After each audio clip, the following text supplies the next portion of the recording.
Assalamualaikum warahmatullahi wabarakatuh.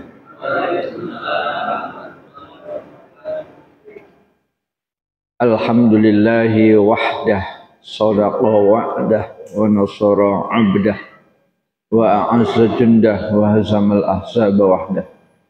Asyhadu an la ilaha illallah, wa asyhadu anna Muhammadan abduhu wa rasuluh, la nabiyya wa la rasula ba'dah. Arsalahu bil huda wa dinil haqq liyuzhirahu 'ala dini kullih wa kafa billahi syahida. Allahumma shalli ala Muhammadin wa ala alihi wa sahbihi ajmain, amma ba'd.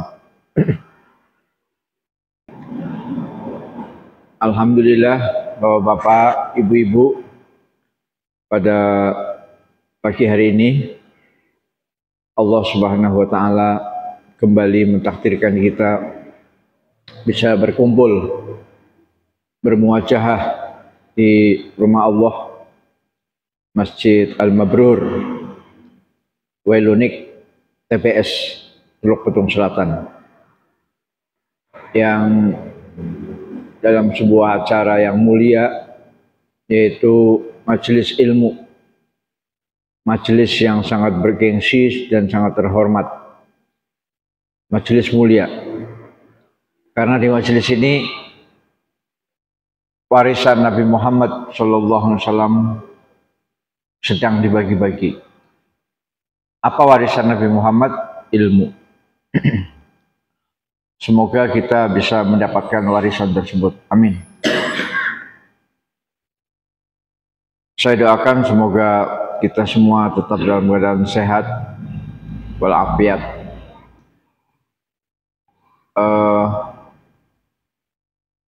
Masih bisa makan di rumah. Kalau nanti ada yang nggak bisa makan karena nggak ada beras, boleh ke Abi Yasir. Kalau yang memang nggak punya beras sama sekali. Jazakumullah khairan. Ya nanti Abi Yasir kan juga nggak sendirian. Dia juga mau teriak-teriak juga kepada para muhsinin donatur. Tolong sumbang beras. Mudah-mudahan yang sakit segera diberikan Allah kesembuhan. Mudah-mudahan yang masih banyak utang segera dilunaskan oleh Allah Subhanahu wa taala. Mudah-mudahan yang belum dapat jodoh diberikan jodoh. Berapa orang yang belum dapat jodoh? Angkat tangan. Ya, satu ya. Mudah-mudahan yang belum punya anak segera diberikan Allah momongan anak. Amin. Dan mudah-mudahan yang sudah mendapatkan gelar eyang atau mbah atau jit atau kakek, mudah-mudahan bisa bersabar, karena kadangkala direpotin oleh anaknya. Mah, titip anak ya mah, aku mau kondangan. Pak, titip anak ya Pak, aku mau ngajar. Titip anak mending kalau sejam 2 jam. Titip anak dari pagi sampai sore. Itu kakek-kakek itu sebenarnya ya karena cintanya aja sama cucu ya, karena cintanya. Kakek-kakek nenek-nenek itu sebenarnya capek sebenarnya. Udah dulunya ngomong emaknya atau bapaknya, sekarang ngomong cucunya itu ya. Ya mudah-mudahan yang jadi kakek, nenek sabar ya, sabar. Sebab di dunia yang semakin modern ini, semakin sering seorang kakek nenek itu direpotin oleh anaknya. Di dunia yang modern ini. Kenapa saya katakan di dunia yang modern? Karena di dunia yang modern itu hampir semua ibu-ibu kerja, cari nafkah keluar, entah sebagai guru, entah sebagai pedagang sayur, entah sebagai apa, keluar dia. Kalau zaman dulu kan, jadul, itu kan yang namanya ibu-ibu ya di rumah saja, ya, DRS kan, DRS di rumah saja, sehingga bisa mengurus anak full dari bangun tidur sampai bangun tidur 24 jam. Kalau sekarang zaman modern nggak ada lagi kayak gitu, Pak. Nggak ada lagi. Kalaupun ada ya sedikit sekali.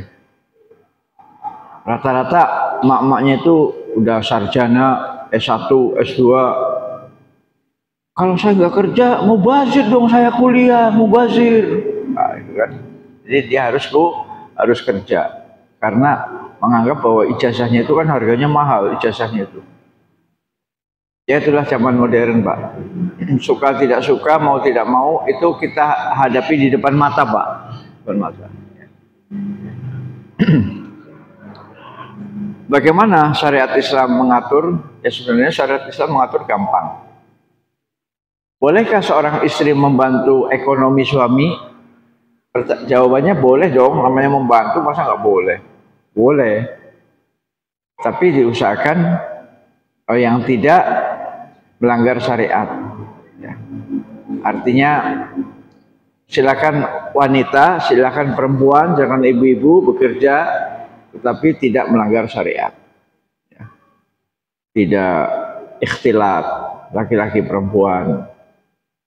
Ya tidak kalau bisa tidak terlalu jauh jaraknya dari rumah. Juga ketika anaknya oe nangis bisa dipanggil kan. Mah, bayinya nangis minta nenen dan lain-lain. Ya, jadi intinya mencari uang itu boleh wanita, ibu-ibu untuk membantu suami, tetapi nek iso kalau bisa pekerjaannya itu di rumah. Ya, pekerjaannya itu di rumah. Mulai dari mengetik, ya, mengetik itu bisa buat majalah, bisa buat buku, bisa jadi wartawan, ya, mengetik, sampai pekerjaan-pekerjaan lain, ya, home industry, mungkin jual beli madu, herbal, ya, buka warung sembako dan lain-lain. Ya itulah zaman yang harus kita hadapi, kenyataan harus kita hadapi. Mudah-mudahan kita masih dalam koridor syariat Islam. Amin ya rabbal alamin. Bulan lalu kita sudah menjelaskan pandangan sebagian ulama tentang arti kata wurud.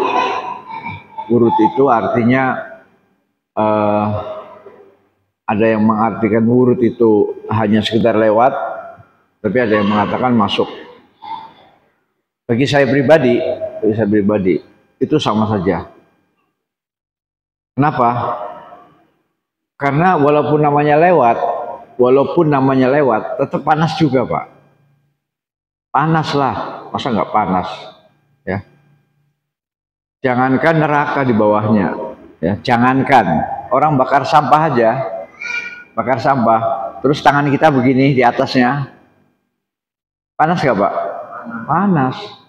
Itu baru bakar sampah, Apalagi ini neraka jahanam. Jadi mau lewat mau masuk, menurut pribadi saya sama. Maka kedua pendapat ini sama kuat. Kedua pendapat ulama yang mengatakan masuk dan yang mengatakan lewat sama. Karena itu tadi Nabi bersabda, yaridun nasun nara kulluhum summa yasduruna anha bi'a'malihim. Artinya semua manusia akan masuk neraka, kemudian keluar darinya dengan amal-amal mereka.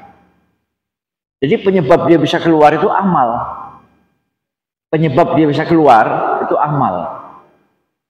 Kan sama persis dengan yang jembatan Sirat itu, Pak, jembatan Sirat. Ya. Kalau yang amalnya sedikit atau amalnya jelek, kan otomatis cahayanya redup kan. Nah, cahayanya redup berarti tersangkut dan kecemplung. Tapi kalau yang imannya bagus, amalnya bagus, maka cahayanya terang, seperti bukit cahayanya. Sehingga dia bisa menyeberang dengan cepat. Set, secepat kerdipan mata. Kan hampir sama itu. Artinya dia lewat dengan cepat, itu kan sama saja dengan keluar dari neraka, sama. Keluar. Penyebabnya apa? Penyebabnya amal. Amal, ya. Jadi maka itu tidak perlu untuk kita bahas atau pertajam. Yang jelas maksudnya adalah sama. Setiap manusia akan melewati neraka, dan yang diselamatkan Allah hanyalah orang-orang yang bertakwa. Nah, mudah-mudahan kita yang hadir di sini dan juga para pendengar yang mengikuti YouTube saya bisa menjadi orang-orang yang bertakwa sehingga diselamatkan Allah dari api neraka. Kemudian ada poin berikutnya, yaitu jembatan kedua. Jadi di samping jembatan yang pertama yang di bawahnya neraka jahanam, ada jembatan kedua, yaitu jembatan antara neraka dengan surga. Ini neraka, ini surga. Ada jembatan lagi, Pak. Ada jembatan yang kedua. Jadi jembatan itu bukan satu, dua. Dan jembatan yang kedua ini khusus untuk orang beriman. Jadi di jembatan yang kedua itu tidak ada lagi orang munafik dan orang kafir, tidak ada. Tidak ada. Karena apa? Orang kafir dan orang munafik itu sudah kecemplung, sudah kecemplung. Sehingga yang selamat adalah orang yang beriman. Ya. Jadi ada jembatan yang kedua yang khusus untuk orang yang beriman. Nah, apa yang terjadi di jembatan kedua? Yang terjadi itu apa? Yang terjadi adalah kisos, pembalasan antara sesama hamba Allah, ya, antara sesama hamba Allah, antara saya dengan Pak Heri, antara Pak Heri dengan saya, antara Pak Heri dengan Pak Yasir, antara Pak Yasir dengan Indra, pokoknya sesama hamba Allah. Kalau selama di dunia pernah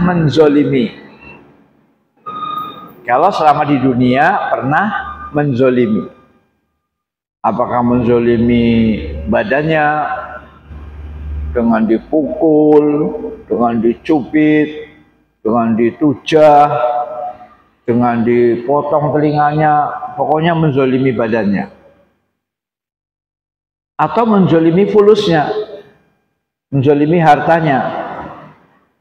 Apa itu menzolimi hartanya? Mencuri, mencopet, menjamret, korupsi, garong, begal, kan sama itu. Ya, cuma kalau dalam istilah kepolisian ada yang curat, ada yang apa ya? Kalau curat itu dengan pemberatan, ya, pencurian dengan pemberatan.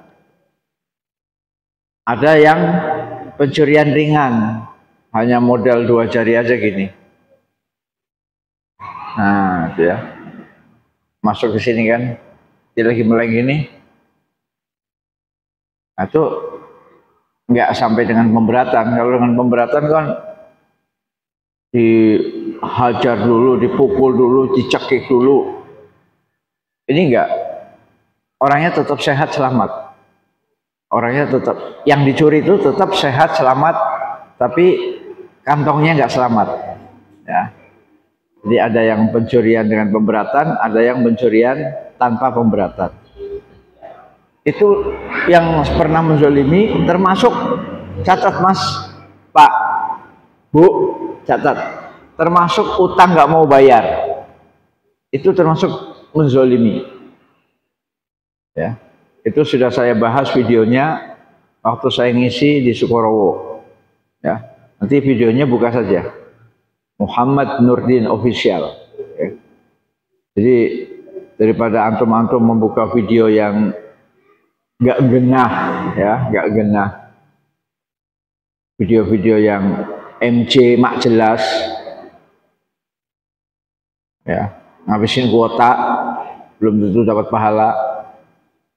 Ya kalau teknologi tepat guna bagus teknologi tepat guna. Misalnya bagaimana cara memotong pohon supaya cepat dan selamat, itu bagus. Cara menebang pohon dengan cepat, aman, selamat. Nah, itu namanya teknologi tepat guna. Itu bagus itu di video pendek banyak bener. Ya. Termasuk bagaimana cara ngikat tali kan. Ngikat tali supaya kencang. Nah, itu namanya teknologi tepat guna. Bagus. Tapi kalau yang video-video yang gambarnya mulai itu jangan. Ya, biasanya itu video jorok, porno. Ya. Apalagi di video itu ada tulisan mau ketawa takut dosa. Itu jelas itu pasti video porno itu. Ya. Itu jangan. Jadi mendingan supaya dapat pahala, bukalah video pengajian dakwah dan video saya yang topiknya tentang utang ada khusus. Ya, ada khusus. Sudah ada di YouTube Muhammad Nurdin Official. Khusus tentang utang. Itu udah dibahas 1 jam lebih. Salah satu poinnya, orang yang berutang tidak mau membayar, Nabi mengatakan dia itu zolim. Zolim. Nah, kalau zolim berarti nanti di akhirat dikisos, ya, dikisos, dibalas antar sesama kita. Balasnya tidak dengan uang lagi, tidak. Ya. Sudah nggak ada uang, mata uang real, dolar, rupiah itu nggak ada lagi di akhirat. Balasnya dengan amal, dengan pahala. Ya, misalnya kita pahalanya banyak, maka nanti disedot satu persatu untuk membalas, ya, untuk membalas orang-orang yang pernah dizolimi. Dalam As-Sahihain disebutkan bahwa bila orang yang beriman telah melewati jembatan di atas jahanam, mereka berdiri di jembatan di antara surga dan neraka. Lalu dilaksanakan kisos dari sebagian untuk sebagian lainnya. Dan setelah mereka sudah dibersihkan dan disucikan, mereka diizinkan untuk masuk surga. Ini diriwayatkan oleh Al-Bukhari. Jadi lebih tepat ini Sahih Bukhari, ya, Sahih Bukhari, hadis nomor 2440.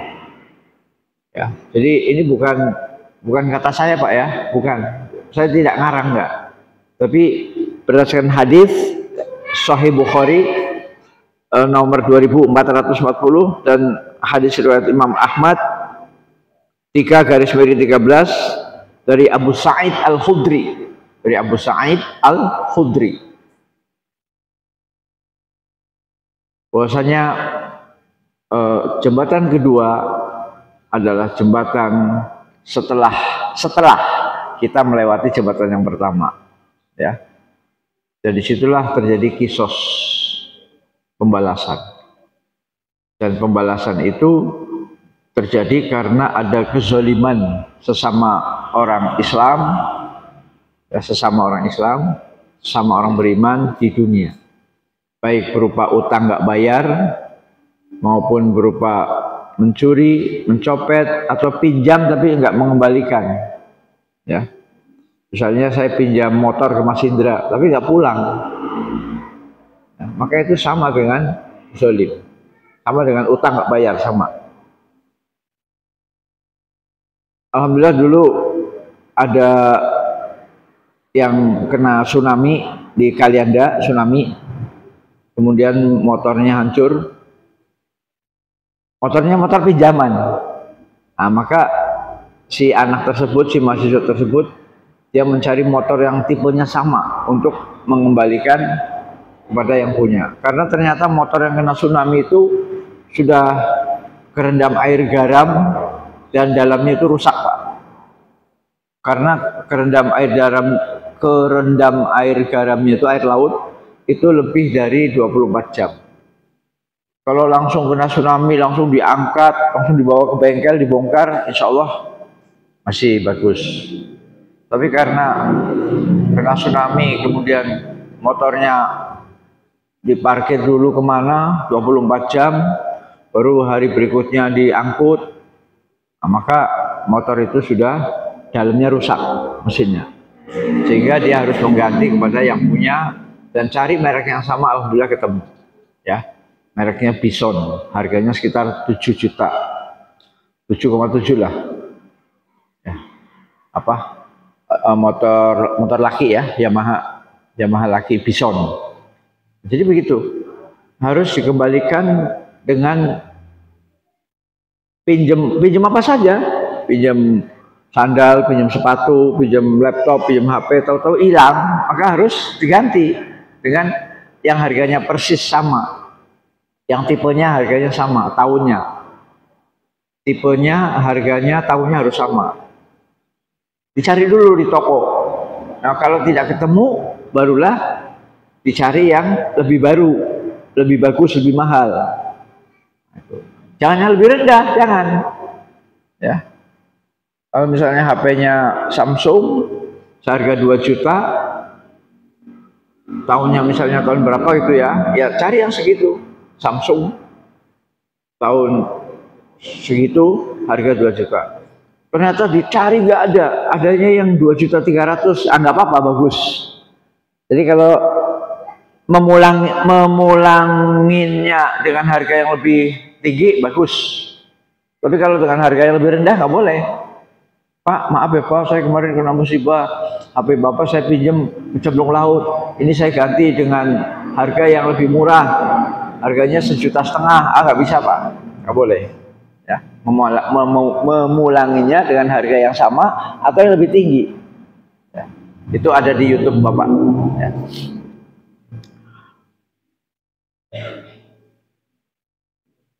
Setelah mereka dibersihkan, disucikan, mereka diizinkan untuk masuk surga.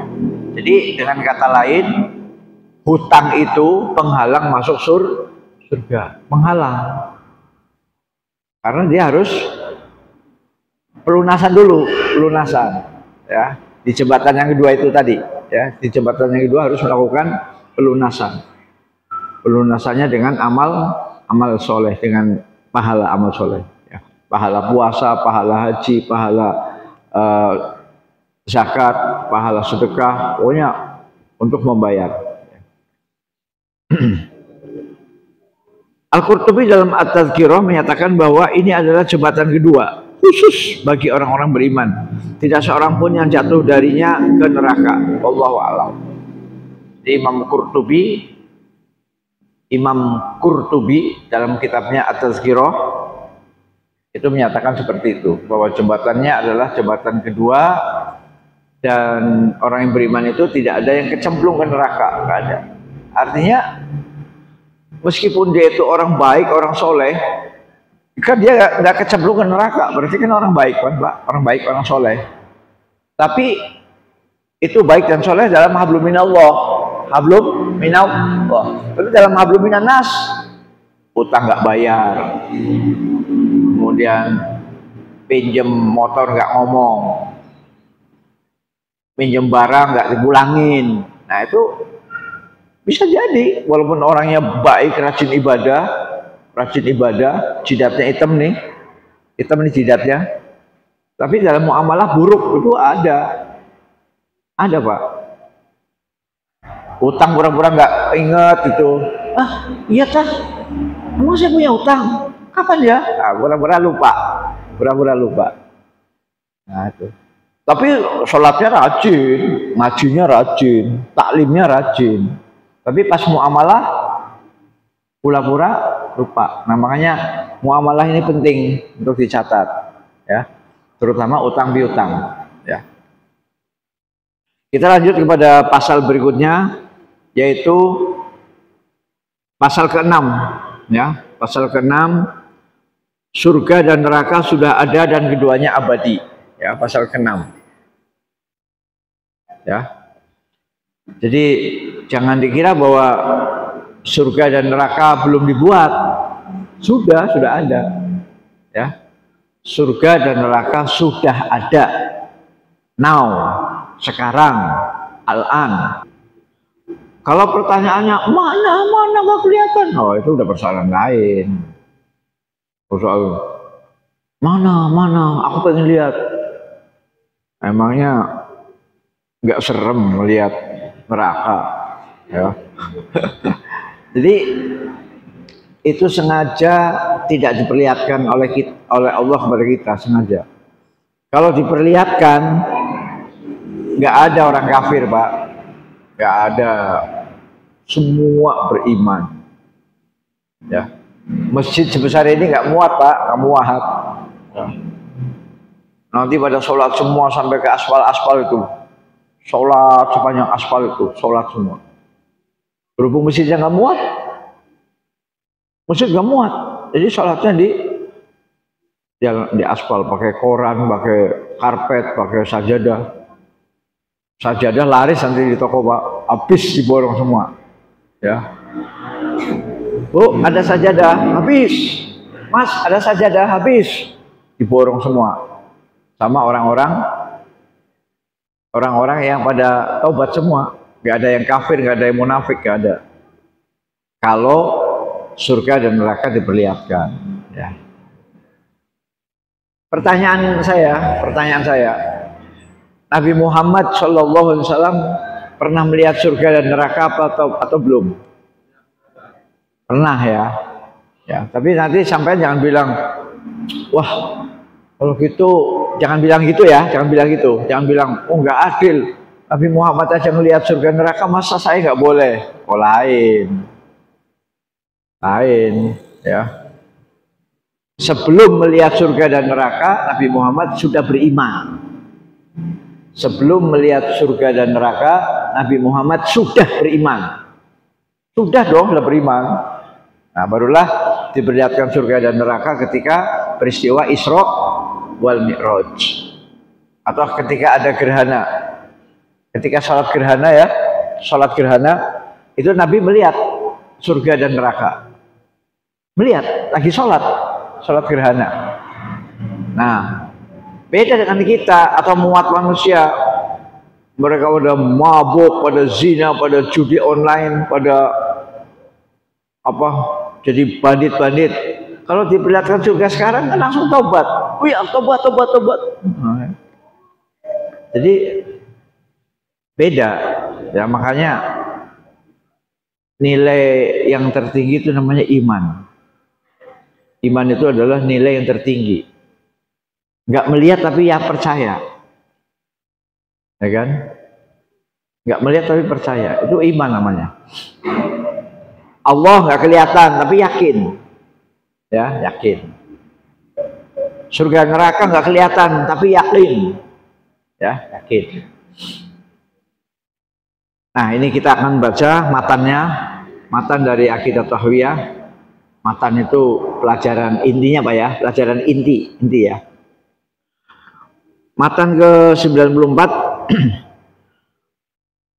Bismillahirrahmanirrahim. Wal jannatu wan naru makhluqatan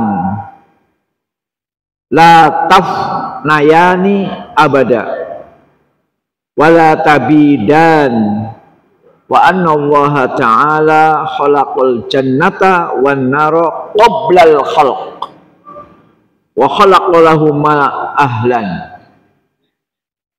Disitulah matannya. Mari kita dengarkan artinya, ya, arti pelajaran kita, ya. Surga dan neraka adalah makhluk. Surga dan neraka adalah makhluk. Yang keduanya tidak akan fana dan tidak akan musnah. Tidak akan fana dan tidak akan musnah, keduanya itu. Dan bahwasanya Allah Ta'ala telah menciptakan surga dan neraka sebelum menciptakan makhluk lain. Allah telah menciptakan surga dan neraka sebelum Allah menciptakan makhluk lain. Dan menciptakan penghuni bagi keduanya. Jadi penghuninya juga sudah diciptakan, Pak. Jadi sudah ada daftarnya, A, B, C, D, E, F, ya. Si A, si B, si C terus. Ini nanti ahli surga. Kemudian KL, MN, OP, QR, STU, ini ahli neraka. Itu sudah ada. Nama-nama kita itu sudah ada pada daftarnya, sudah ada. Nggak usah khawatir. Ya. Sudah ada daftarnya. ya. Tapi dirahasiakan. Kalau sekarang Pak Indra dikasih tahu, Pak Indra sampai ahli surga, sekarang dikasih tahu, ini ada daftarnya. Nanti Mas Indra malas ibadah kan? Oh, saya sudah dijamin ahli surga, kalau itu saya nggak usah ibadah. Saya nggak usah ibadah, saya nggak usah ke masjid. Oh, saya sudah ditetapkan ahli surga kok. Nggak usah ibadah, nggak usah ke masjid. Lebih baik berbuat foya. Ya. Main judi online, main perempuan, ya. Kemudian makan babi, ya, dan lain-lain. Ketika ditanya, Mas kenapa makan babi? Saya kan sudah ahli surga, ini daftarnya nih dari Allah. Itu kalau ahli surga. Kalau rahasianya dibuka sekarang rahasianya, malas ibadah Mas Indra. Males. Demikian juga sebaliknya, yang ahli neraka dibuka daftarnya, nih sampai ahli neraka, ya sama. Oh, karena saya udah divonis ahli neraka, udahlah saya terjun sekalian, udah vonis ahli neraka, saya terjun sekalian, terjun ke dunia hitam. Mulai dari korupsi, begal, membunuh, merampok, jadi mafia ini. Udah kepalang basah. Jadi kalau daftar penghuni surga dan neraka dibeberkan sekarang, itu akibatnya buruk. Buruk akibatnya. Baik yang calon ahli surga maupun calon ahli neraka, buruk akibatnya. Dunia kacau, Pak. Kacau dunia ini. Kacau. Ya. Masjid nggak laku masjid, Pak. Nggak laku masjid. Haji umroh nggak laku. Haji umroh nggak laku. Ka'bah nggak laku. Mekah sepi seperti kuburan Mekah. Nah itu kalau dibeberkan sekarang. Nah karena dirahasiakan, disimpan sama Allah, maka masing-masing akan dilihat imannya.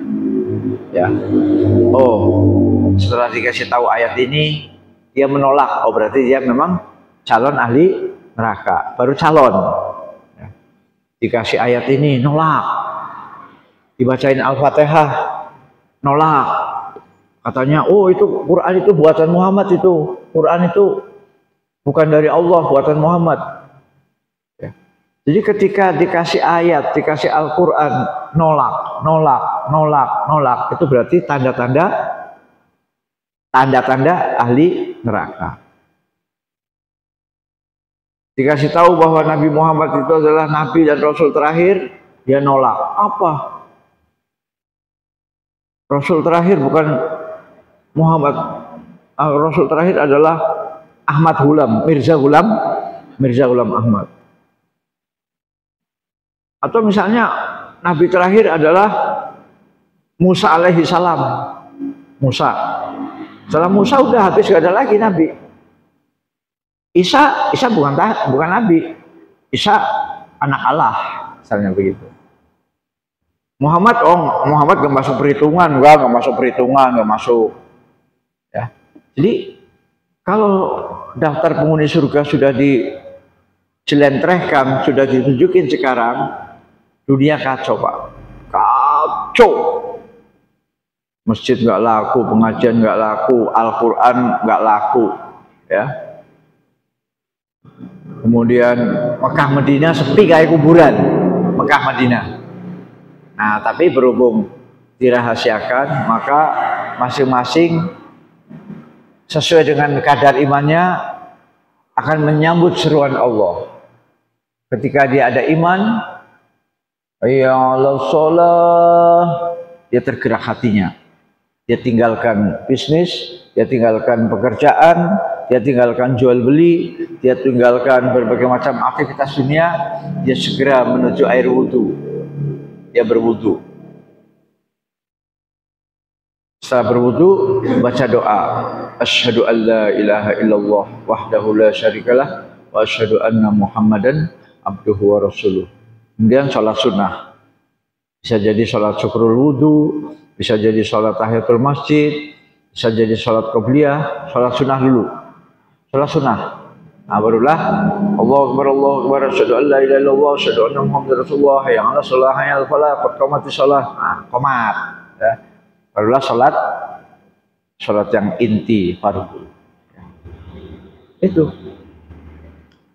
Dipanggil azan datang, dipanggil haji datang, terutama yang mampu, ya.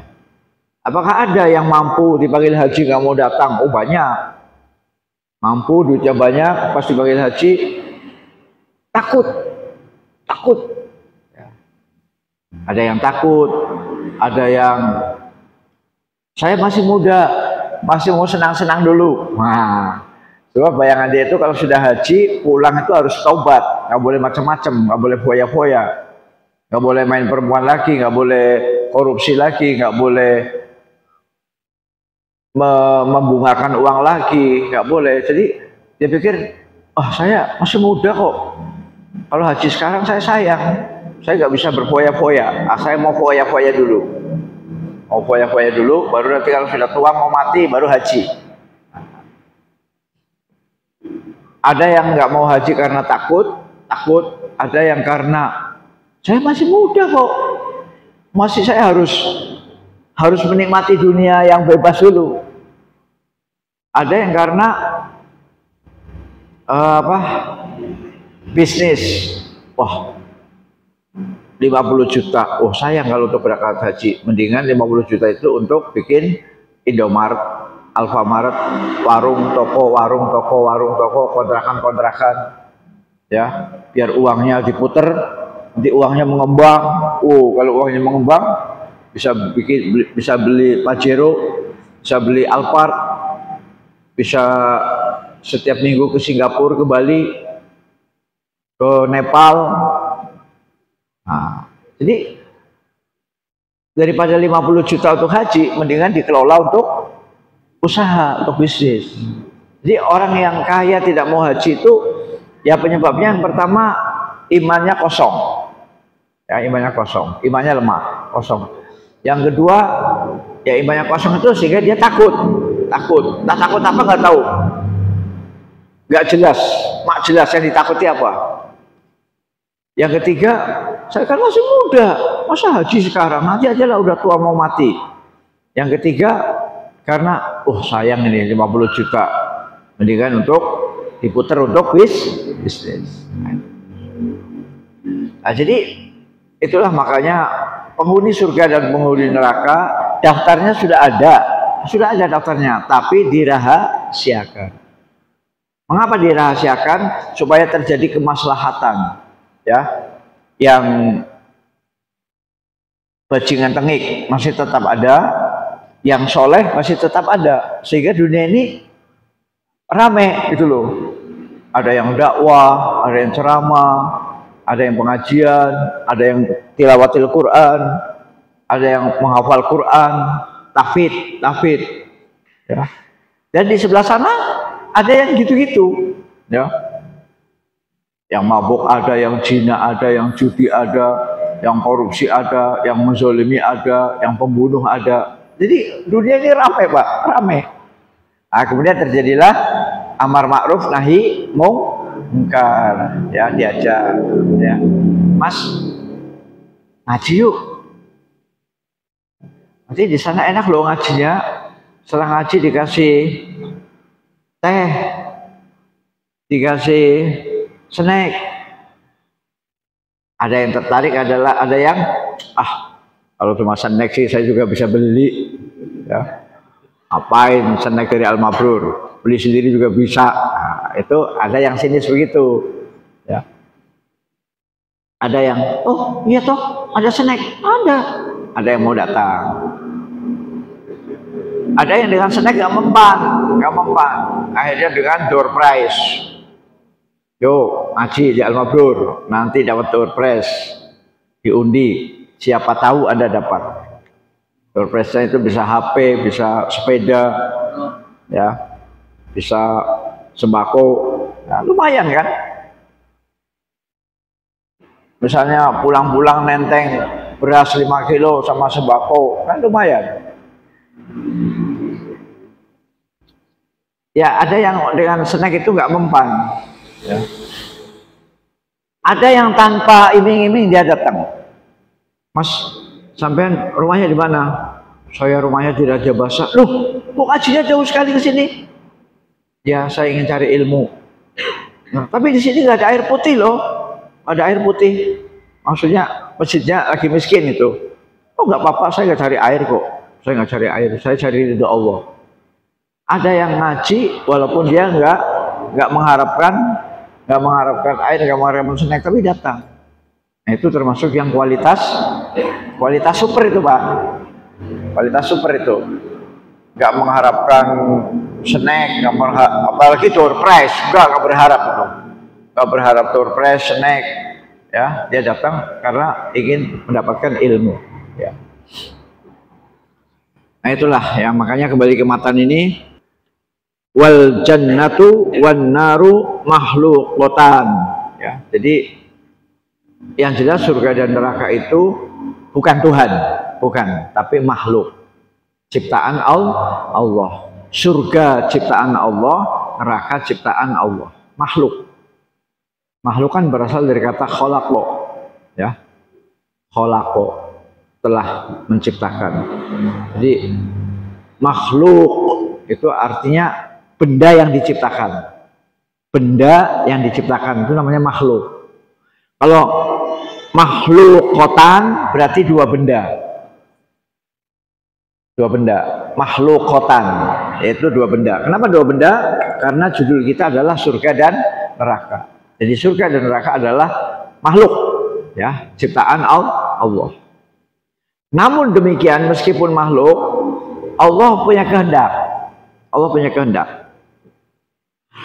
La tafnayani abada wala tabidan. Yang keduanya tidak akan fana dan tidak akan musnah. Jadi meskipun itu makhluk, tetapi Allah berkehendak lain. Allah berkehendak dua makhluk ini tidak fana dan tidak musnah, tidak rusak. Artinya apa? Artinya surga dan neraka itu kekal. Kekal. Tidak fana dan tidak rusak.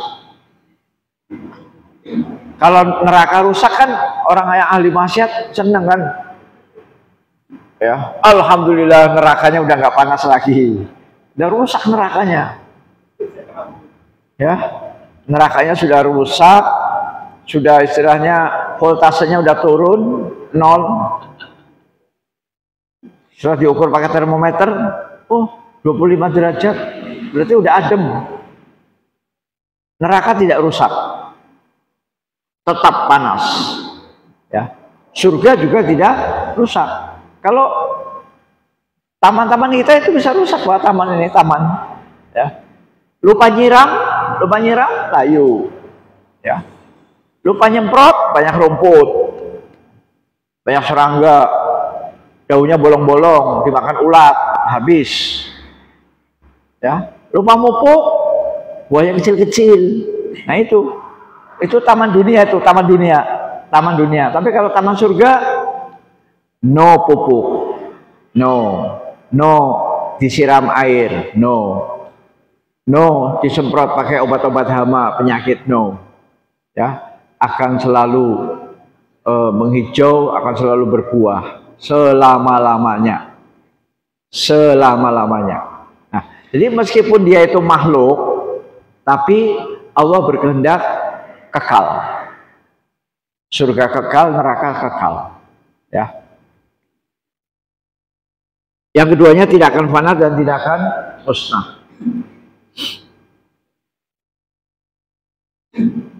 Wa Allah Ta'ala khalaqal jannata wan nara qablal khalq. Dan surga dan neraka sudah diciptakan Allah sebelum Allah menciptakan makhluk yang lain.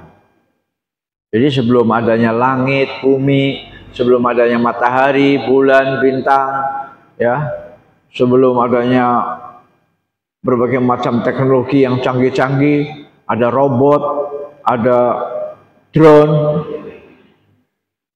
ada lagi sekarang ilmu baru Pak, namanya artificial intelligence, ya, itu ilmu baru itu. Mungkin kita semua, termasuk saya, nggak nyambung. Tapi kalau mau kuliah bisa, mungkin di Unila ada, di IPB ada. Jadi kecerdasan buatan, artificial intelligence, AI, itu ilmu baru itu Pak, yang zaman saya nggak ada, ya, namanya artificial intelligence.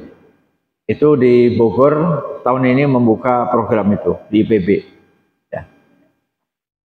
Ya permainannya lewat komputer juga, lewat komputer.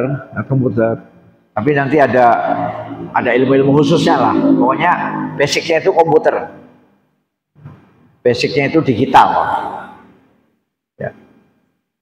Para jamaah sekalian, jadi sebelum ada langit bumi, sebelum ada matahari, bulan, bintang, tata surya,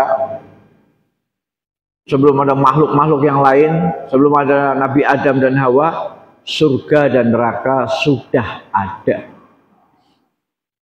Sudah ada. Ya. Makanya ketika Allah pertama kali menciptakan makhluk yang namanya Adam, ya Allah tempatkan di surga. Ya. Karena surga itu sudah ada. Nah, sekali lagi ini adalah iman. Ya, kalau nggak ada iman ya wah, itu dongeng Pak Ustadz, itu dongeng Pak Kiai. Udah, kita jangan dengerin dongeng itu. Kita sekarang bersenang-senang. Wah, kita sekarang bersenang. Nah, pokoknya yang ada di depan mata kita sikat semua. Ya, emas, perak, berlian, duit, perempuan, ambil semua. Tapi kalau ada iman, ya kan? Oh, saya yakin dengan Allah. Allah punya surga dan neraka, dan surga dan neraka itu kekal, dan surga dan neraka sudah ada sebelum Allah menciptakan makhluk yang lain. Wa khalaqalahuma ahlan, dan juga Allah sudah menciptakan para penghuni surga dan neraka. Jadi sudah ada daftarnya, sudah ada listnya, ya. Dan listnya itu sengaja disembunyikan, dirahasiakan untuk kemaslahatan, sehingga terjadilah kehidupan, terjadilah amar ma'ruf nahi mungkar, terjadilah dakwah, ya, terjadilah berbagai macam ajakan-ajakan kepada kebaikan. Ayo mas ke masjid, ayo mas ngaji, ayo mas hafal Quran, ayo mas umroh, ayo mas haji, ayo mas bayar zakat, ayo mas bayar zakat fitrah, ayo puasa, ayo puasa. Jadi disitulah ada perlombaan amal soleh. Fastabiqul khairat, berlomba-lomba, ya, berlomba-lomba amal soleh. Ya. Ada yang hajinya setiap tahun. Ada nggak yang hajinya setiap tahun? Ada nggak yang haji setiap tahun? Siapa? Hah? Ada, Menteri Agama. Karena dia berfungsi sebagai Amirul Hajj. Amirul Hajj, pemimpin jamaah haji. Ya pemimpin jamaah haji ya menteri dong. Ya menteri.